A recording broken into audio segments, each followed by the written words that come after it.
Élu, laisse-moi te poser une question. As-tu déjà pris le temps de te demander pourquoi tu es toujours là? Pourquoi tu as survécu à ce qui aurait dû te briser? Pourquoi la chose même qui était censée t'écraser est devenue le feu qui t'a forgé? Écoute bien, parce que ce n'est pas juste un message de plus, c'est une interruption divine. Il y a des dates qui passent sans laisser de traces. Et puis il y a des dates où le ciel parle. Le jeudi 20 novembre n'est pas juste un jour de plus. C'est une ligne tracée dans le sable, un repère saint, un moment prophétique où l'invisible devient inévitable, où le silence se brise et où la destinée commence à résonner. Tu portes un poids en toi depuis des années. Tu as essayé de le nommer espérance, douleur, peut-être même folie. Mais Dieu l'a toujours appelé prophétie. Il a vu la fin dès le commencement. Ce que tu as appelé effondrement, il l'a appelé préparation. Ce qui ressemblait à un exil était en réalité une mise en place pour un retour triomphal. Avant de te former dans le ventre de ta mère, je te connaissais. Avant que tu naisses, je t'avais mis à part. Jérémie 1 verset 5. Il y a des gens qui ont vécu des vies plus faciles mais qui ont abandonné plus vite. Toi, tu as tenu bon à travers des tempêtes que personne n'a vues. Tu as pleuré des larmes silencieuses que personne n'a essuyées. Et pourtant, tu t'es présenté. Tu as continué d'avancer. Pourquoi? Parce que tu fais partie des 1% du reste de ceux qui ont été choisis non pas parce qu'ils étaient les plus forts, mais parce qu'ils étaient les plus disponibles, les plus abandonnés, les plus alignés au battement de cœur du ciel. Écoute-moi bien, ce n'est pas juste de la motivation, c'est une activation. Ce qui tournoyait autour de ta vie comme une tempête tenue par des mains divines est sur le point d'exploser. Tu n'attends plus ton moment, il est là. La porte pour laquelle tu priais est déjà ouverte. Il te suffit d'y entrer. Tu n'as pas été enterré. Tu as été planté. Et maintenant, c'est ta saison de surgir. Voici ce que je te demande de faire. Pas seulement regarder cette vidéo, pas seulement écouter et passer à autre chose, mais répondre, déclarer avec audace que tu es prêt. Si ton esprit s'agite, si ton cœur bat fort, si tu sais que cette parole est pour toi, tape tout de suite dans les commentaires. 999 Que ce soit ton cri dans le monde spirituel, ton oui au ciel. Ton signal à l'ennemi que tu n'es plus celui ou celle que tu étais. Et pour chacun de vous qui laisse un commentaire, qui prie, qui se présente dans la foi, merci. Nous ne pourrons peut-être pas répondre à tout le monde, mais crois-moi, tu es vu. Tu ne marches pas seul. Le même Dieu qui t'a fait traverser la vallée est celui qui t'élève jusqu'au sommet. Reste avec moi jusqu'à la toute fin car nous allons clôturer ce message d'aujourd'hui par une prière si puissante, si précise, qu'elle va briser des chaînes et réveiller la destinée. Tu es arrivé ici pour une raison. Tu n'es pas en retard. Tu es pile à l'heure. Bienvenue à ton rendez-vous avec la destinée. Tu as prié parfois avec des mots, parfois dans le silence pour un signe. Une confirmation que tout ce que tu as porté, toutes les batailles que tu as menées, toute cette attente n'ont pas été vaines. Soyons honnêtes, tu as livré des combats que personne d'autre ne connaît. Tu as souri dans des pièces où ton âme hurlait. Tu t'es réveillé épuisé après une nuit complète de sommeil parce que l'épuisement n'était pas dans ton corps, il était dans ton esprit. Tu as célébré les autres tout en pleurant silencieusement tes propres rêves qui n'ont jamais décollé. Tu as prié avec ferveur pour des gens qui ne connaîtront jamais le prix de ton intercession. Et dernièrement, même les parties les plus solides de toi ont commencé à craquer. Tes prières sont devenues des murmures. Ton adoration semble venir de loin. Tu t'es assis dans ta voiture ou sous la douche et tu as demandé, les larmes aux yeux, Dieu, est-ce vraiment tout? Est-ce tout ce qu'il y a pour moi? Il y a une fatigue qui ne vient pas du travail acharné. Elle vient du port d'un poids spirituel. Et si tu ressens cela en ce moment, tu n'es pas faible, tu n'es pas paresseux et tu n'es certainement pas oublié. Tu es au milieu d'une guerre. Une guerre qui ne se voit pas avec les yeux humains, mais qui se ressent dans chaque fibre de ton âme. Éphésiens 6 verset 12 le dit clairement, nous n'avons pas à lutter contre la chair et le sang, mais contre les principautés, contre les puissances, contre les princes des ténèbres de ce monde, contre la méchanceté spirituelle dans les lieux célestes. Ce que tu traverses n'est pas aléatoire, c'est spirituel. La lourdeur, la résistance, les retards constants, les revers étranges. Tout a une seule source. L'ennemi a essayé de t'user avant que tu n'entres dans ce que le ciel t'a préparé. Mais voici le retournement. L'ennemi pensait te briser, mais Dieu t'a construit. Ce qui ressemblait à une défaite était en réalité un développement divin. Chaque prière sans réponse n'a pas été ignorée. Elle a été plantée. Et le fait que tu n'aies pas encore vu la moisson ne signifie pas que les racines n'ont pas poussé. Dieu comprend ta fatigue plus que tu ne le crois et il n'en a pas fini avec toi. Loin de là, chaque retard dans ta vie a été stratégique.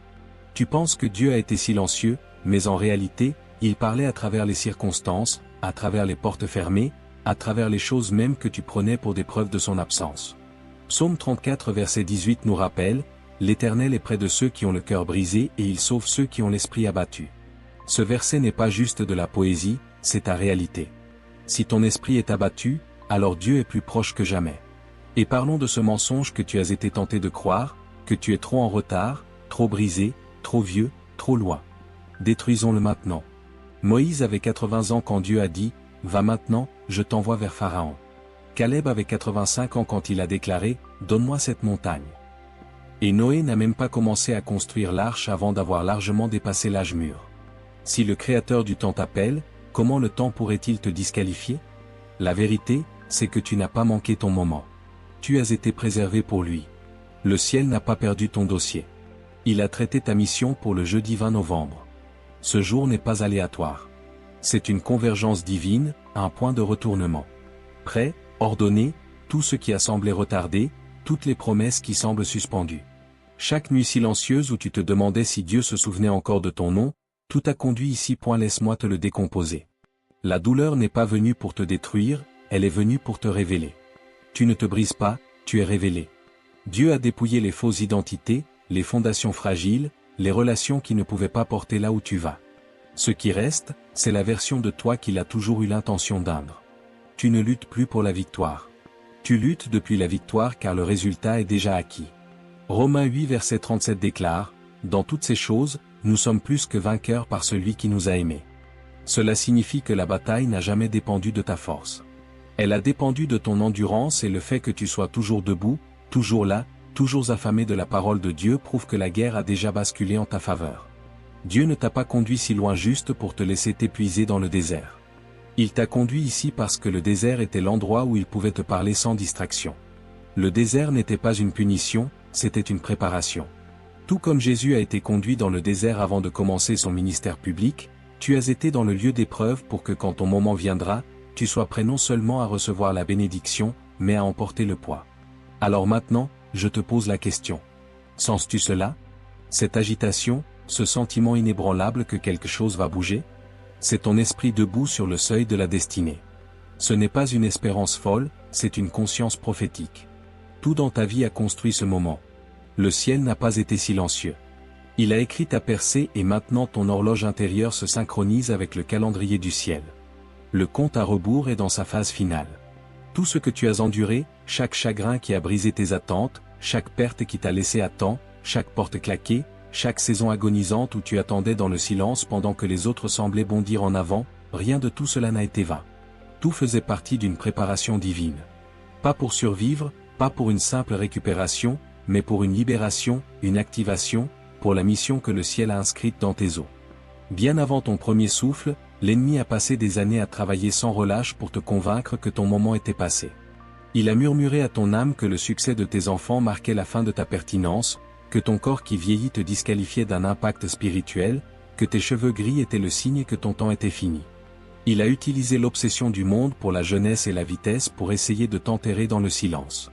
Mais ce que l'enfer n'a jamais compris et ne comprendra jamais, c'est que les vases les plus puissants de Dieu ne sont pas toujours les plus bruyants, les plus tendances ou les plus jeunes. Ce sont ceux qui ont traversé le feu et en sont sortis avec leur adoration intacte. Tu as survécu à ce qui aurait détruit des âmes moindres. Tu as enterré des gens que tu aimais et tu t'es quand même tenu dans l'église, les mains levées en abandon. Tu as vu, promesse après promesse sembler s'effacer dans le rétroviseur. Et pourtant, tu crois encore? Penses-tu vraiment que Dieu t'a laissé traverser la vallée de l'ombre juste pour mettre ta vocation à la retraite? Non, il n'en a pas fini avec toi. Il arrive juste à la partie de l'histoire où tes cicatrices commencent à briller.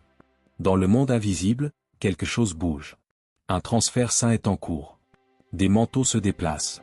Le bâton de la percée, le feu de l'intercession, l'autorité de la sagesse.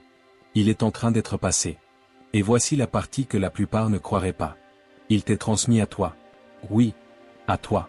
Celui ou celle qu'on a écarté, celui ou celle qu'on a négligé, celui ou celle qu'on disait trop en retard, trop fatigué, trop fini. Mais le ciel voit autrement. Le jeudi 20 novembre n'est pas la fin de ton histoire.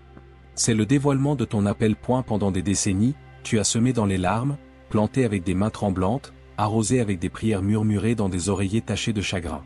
Mais la moisson n'exige pas de jeûne d'eau. Elle exige des mains sages. Des mains qui savent faire la différence entre la beauté temporaire et le fruit éternel. Des mains qui reconnaissent le timing du royaume. Ta famille va bientôt voir une version de toi qu'elle n'avait jamais imaginée. Tes petits-enfants vont assister à une force surnaturelle rayonnant d'un vase qu'ils pensaient n'être que mamie ou papy. Tes enfants adultes qui sont occupés à gérer leur vie vont bientôt réaliser que celui ou celle qu'ils pensaient devoir protéger détient en réalité les clés de leur délivrance. Et ta communauté, elle va voir ce que le ciel a toujours su. L'ancien qu'on négligeait porte le réveil dans ses os. La question n'a jamais été « Es-tu trop vieux ?» La vraie question est « Es-tu assez mature pour gérer ce qui va être libéré à travers toi ?» Parce que Dieu ne cherche pas le clinquant. Il cherche la fidélité. Il ne cherche pas la performance. Il cherche la profondeur. Et toi, élu, tu as été forgé en silence en un vase qui possède les deux. C'est ce qui terrifie le plus l'ennemi. Tu n'as plus rien à perdre et tout à donner. Tu ne construis plus pour l'ego, tu construis pour l'héritage, tu ne cours plus après les applaudissements. Tu libères la sagesse. Tu as été dépouillé des distractions, de l'orgueil, de l'autopréservation. Et maintenant, tu es devenu quelque chose de rare, un canal clair pour la puissance du ciel. Alors, laisse-moi te demander et il faut vraiment que tu écoutes. Es-tu prêt à entrer dans ce que Dieu t'a façonné à être toute ta vie? Parce que le jeudi 20 novembre n'apporte pas seulement une surprise, il apporte ta mission, la chose même pour laquelle tes larmes, tes épreuves, ta confiance dans le silence t'ont préparé. Laisse-moi te dire qui tu es vraiment. Pas la version que les autres ont étiquetée, pas l'identité brisée que le trauma a essayé de t'imposer, mais la vérité qui était enfouie sous des années de retard. Tu fais partie des 1%. Et non, je ne parle pas de l'élite de ce monde. Je parle d'un reste bien plus dangereux pour les ténèbres. Les 1% sont ceux qui n'ont pas lâché quand abandonner aurait été parfaitement logique. Les 1% sont ceux qui ont encore cru à la guérison après avoir veillé sur des tombes. Les 1% ont continué à chanter dans le silence, à prier dans la douleur, à avancer quand le ciel semblait lointain et l'espoir vide. Tu n'es pas ici par hasard. Tu n'as pas cliqué sur cette vidéo par curiosité. Tu as été attiré. Tu es en mission et cette mission est sur le point d'être activée. Laisse-moi te le prouver. Non pas avec des flatteries, mais avec la vérité. Tu as ressenti des choses avant qu'elles n'arrivent, n'est-ce pas? Pas juste de l'intuition, une connaissance. Tu es entré dans des pièces et tu as senti le poids de ce que personne ne disait. Tu as rêvé de choses qui se sont ensuite réalisées. Tu as porté des fardeaux qui n'étaient même pas les tiens. Tu as prié pour des gens qui ne l'avaient jamais demandé, intercédé au milieu de la nuit avec des larmes venant d'un endroit que même toi tu ne pouvais expliquer. Ce n'est pas une coïncidence. Ce n'est pas juste de la sensibilité, c'est de l'intelligence spirituelle. C'est l'onction de l'intercesseur, du porteur de fardeau, du perturbateur spirituel, du briseur. La Bible le dit dans 1 Corinthiens 2 verset 14. Mais toi, tu as opéré dans cet esprit toute ta vie, même quand tu ne savais pas comment l'appeler. Tu as brisé des chaînes en secret pendant que d'autres construisaient des plateformes en public. C'est pourquoi ta vie a été si intense. C'est pourquoi tes relations ont été complexes, tes batailles invisibles. Ton cœur a porté une tristesse trop profonde pour être partagée. L'ennemi a reconnu l'appel sur ta vie bien avant toi et il a tout essayé pour t'éliminer. Pas à cause de qui tu étais alors, mais à cause de qui tu deviens maintenant. Et voici ce qui va te secouer jusqu'au plus profond. Tout ce que tu as enduré n'était pas pour ce que tu allais recevoir, c'était pour ce que tu allais libérer. Tu n'as pas juste été choisi pour être béni, tu as été choisi pour devenir la bénédiction. Cela signifie que tu n'es pas la destination. Tu es le système de livraison. Tu n'es pas simplement le récepteur de la grâce. Tu es maintenant celui qui la distribue. La percée qui arrive le jeudi 20 novembre n'est pas juste pour toi. Elle passe à travers toi. C'est pourquoi le feu a dû être si chaud. C'est pourquoi les pages ont dû être si tranchantes, parce que Dieu ne confie pas une puissance nucléaire à ceux qui n'ont pas été purifiés. Il ne place pas de stratégie divine entre les mains de ceux qui n'ont pas été tamisés. Alors, si tu t'es déjà demandé pourquoi moi? Voici la réponse. Parce qu'il pouvait te faire confiance avec le poids.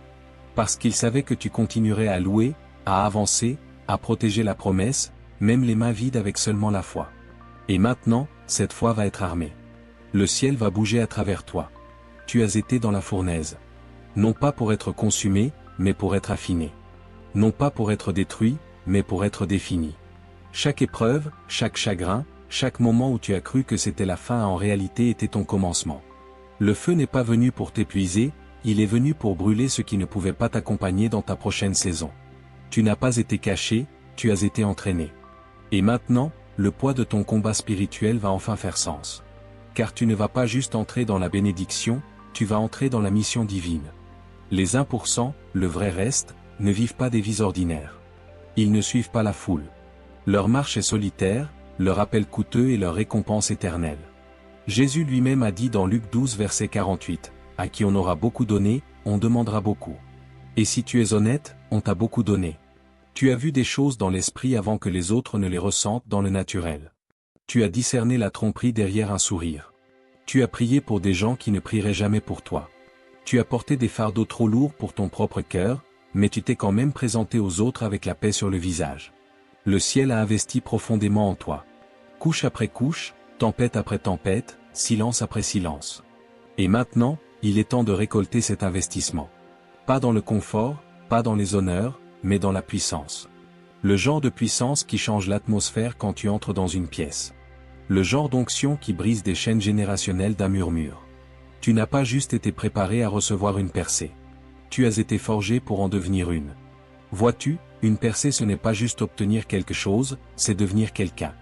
Et la vraie transformation, celle qui fait fuir les démons et réveille les destinées, ne vient que de ceux qui ont souffert profondément et fait confiance sauvagement.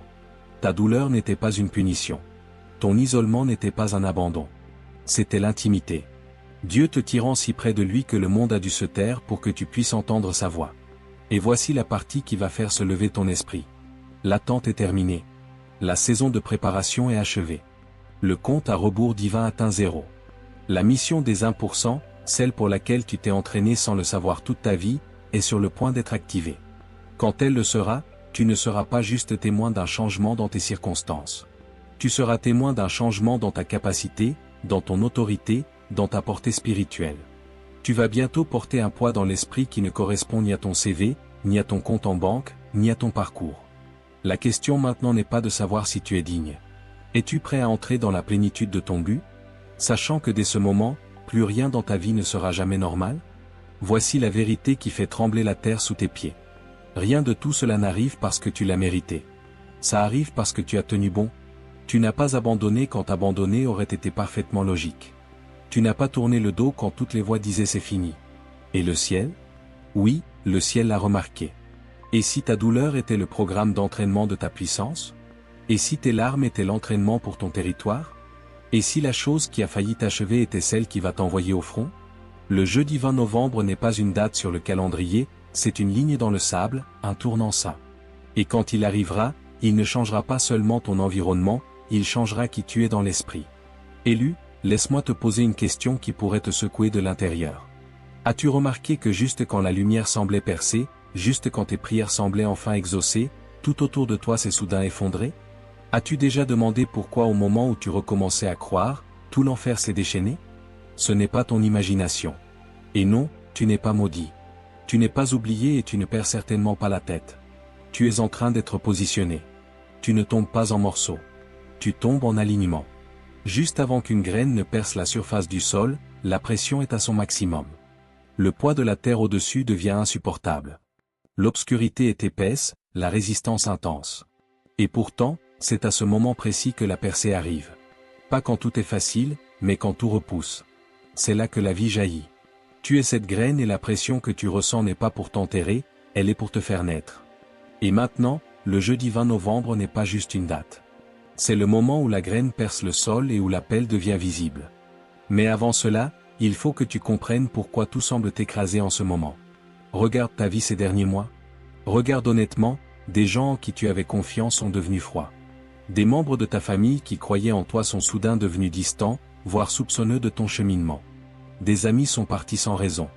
As-tu regardé ton conjoint ou ton plus proche compagnon dans les yeux et senti qu'il ne reconnaissait même plus la version de toi qui est en train de monter? Ce n'est pas une coïncidence, c'est une séparation spirituelle.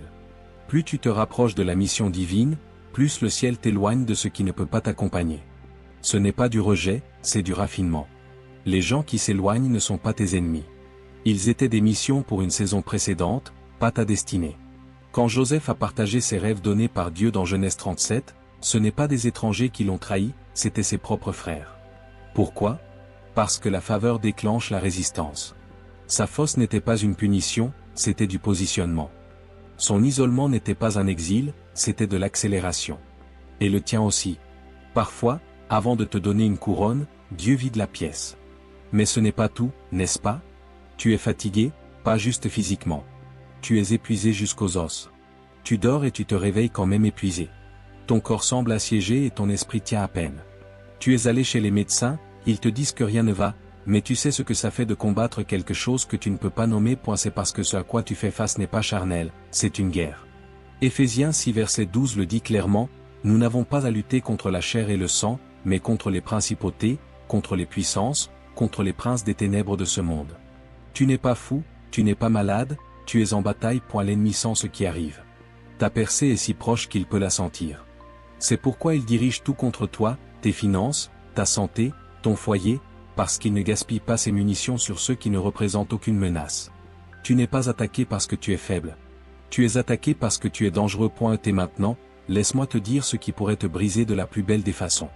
Ces prières que tu as murmurées, à moitié croyantes, trempées de larmes, Dieu les a toutes entendues.